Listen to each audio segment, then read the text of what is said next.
a microphone? I wasn't told I was going to have to navigate a minefield of beer cans up here. But anyways, thank you so much for being here. My name is Adam Kokesh. I was invited to give testimony as a veteran with PTSD for this project by Danny Leibowitz. I want to thank him for inviting me to be a part of this and for all the people that helped make this happen.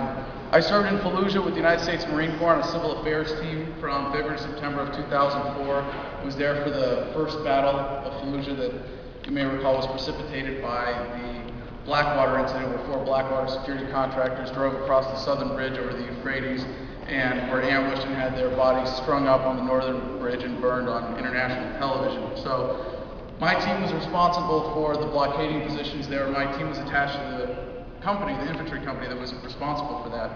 And when I came home, I was dealing with some sort of typical readjustment symptoms, some typical combat stress coming home, but I also, after having to face up to it, having seen so many specific symptoms in myself and seen it in so many other troops who have been coming home, face up to the fact that yes, what I had was PTSD, that was a specific thing that I was dealing with, and my symptoms were when I would get bumped into at a party or in public, or I'd get nervous, I'd reach for my pistol.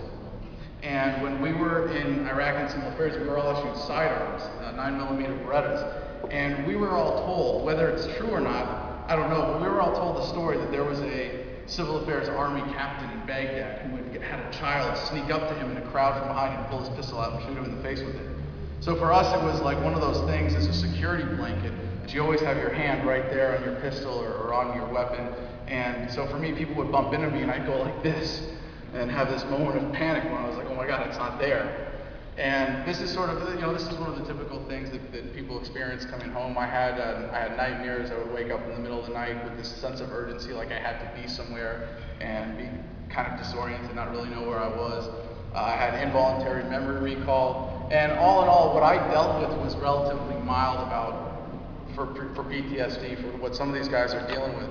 But if you look at the unique environment that they're in compared to any other combat scenario that we've had in the global war on terror, in the nature of these occupations, you are in an environment of high situational alertness continuously that is punctured by moments of trauma. And in so happening as moments that puncture that state of heightened mental awareness, the deeper impact on your psychology is felt in a way that is really unique. And so you have this whole set of symptoms and experiences in the veterans population today that you never had before. In no other form of combat in the same kind of widespread scale do we have veterans coming home with the experiences with combat that they're having now. So I went to the VA when I was having trouble sleeping and dealing with some other things. They gave me 5 different prescriptions, 3 of which had suicide listed as a side effect.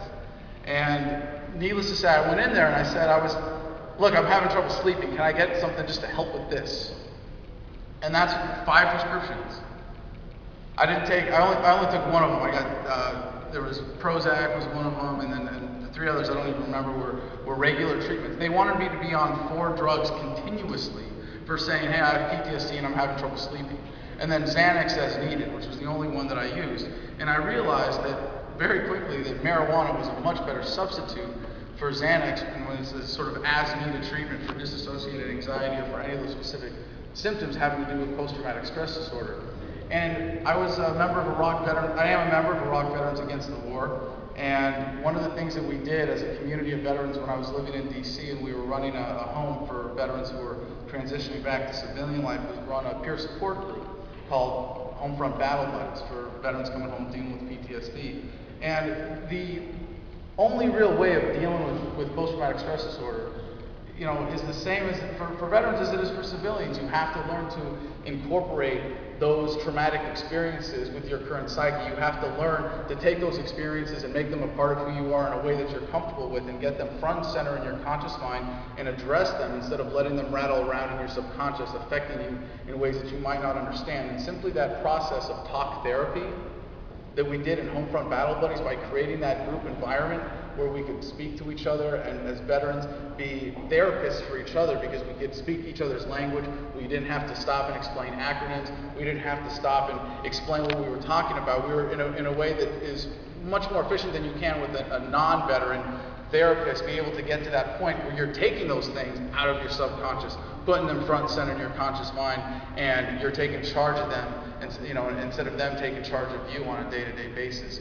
And we dealt with a lot of guys dealing with substance abuse problems, and there's a great desire for escapism when you come back and you're dealing with these symptoms, and you want to check out. You want to check out of your own brain. And there's a temptation, as we said during the panel, to become a burnout, to overindulge. Like anything, there's the potential for abuse.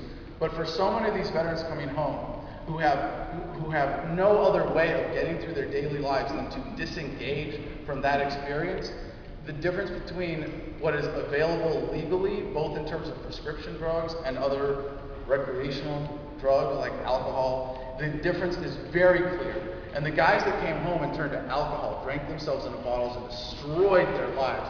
And the guys that smoked pot were able to get along and function and do relatively well by comparison. So it was a really clear choice. And I came home to New Mexico after living and working in DC for a while. I successfully applied for a patient medical marijuana license. And it's actually fun. Does anybody here have any kind of patient license as a marijuana patient? We have one? Okay. Well, it's great, but it's really great when you get to use it and have it work. And I had the distinct pleasure of actually using a piece of plastic to tell a man with a gun and handcuffs who would otherwise take me away and lock me in a cage, "You have no right to arrest me, get out of my apartment." And it works, but it's just a start, and there's an ongoing struggle with this. And for me as a veteran, it was really ironic. I wanted to get a medical marijuana card because of PTSD.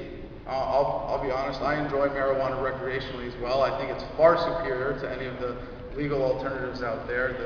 The drugs of the state, alcohol, nicotine, and caffeine. I think marijuana is superior to all of those. But when it comes to getting treatment for PTSD, it was actually a lot harder in New Mexico to get it for PTSD than it was for chronic pain.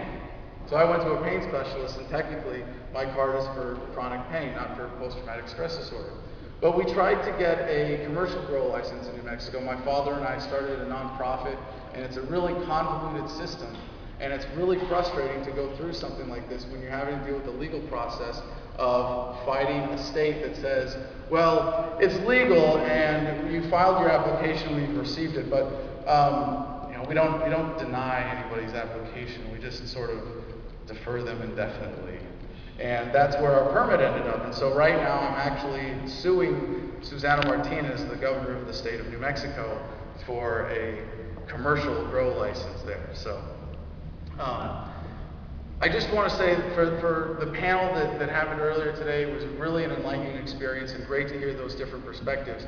But I think there was one thing that was missing in the perspective that really should be a question that is raised when we talk about the issues in this context. Because you can't say, we're going to legalize marijuana, but we're going to try to regulate it for public safety or for driving the same way we do so well for alcohol. And it raises the question, well, why are we arresting people if they're driving at .08 or if it's .01 if they're underage or if it's whatever the different law is, instead of having an actual or objective way of measuring how much they're a threat to public safety. There are people who drive at .04 who I'd say, get them the hell off the street. They're a public safety hazard. And there are people who drive at .08 or whatever the legal limit is and are safer than someone who's only got 4 hours of sleep the night before. So the question of marijuana legalization raises these questions, and I think it's kind of a losing battle to fight it on those terms and say we're gonna incrementally do this. We're gonna just one piece of legislation at a time, one inch at a time, one little policy at a time, one application at a time. And I'm not saying that that's not worthwhile, but let's not ignore the bigger questions here. And when we talk about veterans with PTSD coming home, we were joking earlier, when you're looking at political footballs for groups that you want to throw around, it's a toss-up. Who's the more effective guilt-tripping class, the children or the veterans, right? Who can we better guilt trip people into affecting policy with it? It's for the children. Or It's for the veterans. So, if anything, I'm glad to say that this opportunity provided for us by the population coming home from the global war on terror with PTSD, with these specific symptoms, that marijuana is a very effective treatment for. And it's important to understand that it's just, for PTSD, it's primarily a symptomatic treatment, at least from my experience. It's a way of managing symptoms, and it's essential to be able to manage those symptoms in order to go through the cognitive process of dealing with PTSD, the talk therapy, and coming to terms with your experiences. But at the same time, if you got to put veterans out front to say, how dare you deny that veteran his right to his medicine of choice after he fought for your freedom? The next question I want to ask is, what the fuck makes me so special that you want to give me the right to decide what I put in my body, but not everybody else in this country who's a human being with the exact same basic rights? And if you got to put the veterans out front to fight that fight, hey, we're used to being human shields, please do, put us out front. I'm happy to take the lead. I'm happy to use for that. So, that's my personal experience. I'm currently a daily marijuana smoker. I smoke to help with sleeping and for disassociated anxiety that I sometimes deal with, which is more a result of the crazy, career path is a way too serious term for it. But for what I do now, I make YouTube videos for a living. I have a YouTube channel called Adam versus the Man. I do a daily podcast as well, so I encourage everybody to indulge in my shameless plug and check out AdamVersusTheMan.com if you want to find out more about me personally. But I want to also make myself available for questions if there's anybody who wants to talk about policy, or from a veteran's perspective, or from someone who's worked on the political side, who's worked with veterans, who's fought it at a state level. Please come find me. I'm friendly. I don't bite. Thank you very much.